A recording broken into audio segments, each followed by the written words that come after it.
Nagsampa na ng civil case ang mga naiwang kaanak ng mga biktimang nasawi kaugnay ng karumal-dumal na road crash sa Subic-Clark-Tarlac Expressway o SCTEX noong Mayo 2 sa tulong na rin ng Department of Transportation. Hiniling ng mga kaanak na pagbayarin ang nasabing kumpanya ng kabuang 130 million pesos na danyos. Alamin ang buong detalye ng balita mula kay Sheena Torno.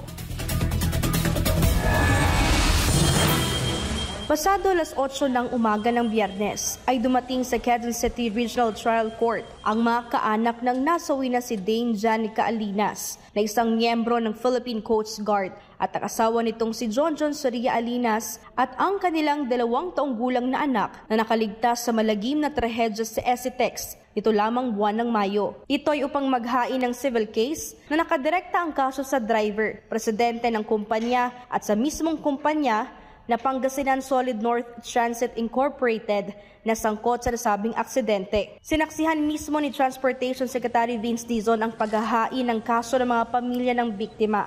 Sabi ni Dizon, nasa 50 milyong piso ang hinihinging danyos ng pamilya ng 3 biktima laban sa Solid North Bus Company. Kailangan talaga nating panagutin ang Solid North at yung driver para sa hustisya, hindi lamang kay Dane at kay John, kundi pati na rin yung ibang biktima. Magpaparaffle na sila today at nangako po ang City Prosecutor's Office at ang Clerk of Court na bibilisan nilang schedule ang hearings.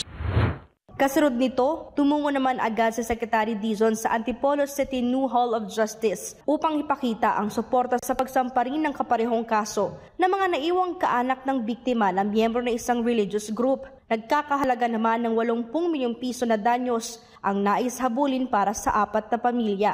Tinulungan natin ang mga pamilya sa pamamagitan ng pagbigay ng legal counsel, pero ito ay mensahe sa lahat ng mga bus company na hindi natin ito tolerate.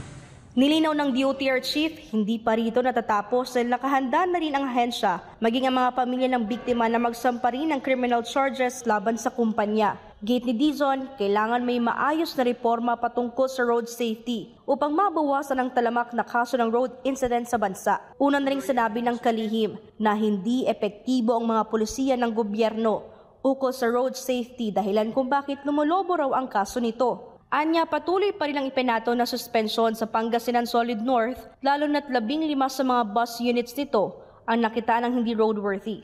Tuloy ang suspension, lalo na doon sa rota, and naghihiring ngayon ang LTFRB. Pero ang sinabi ko kay Chairman Guadis, bilisan.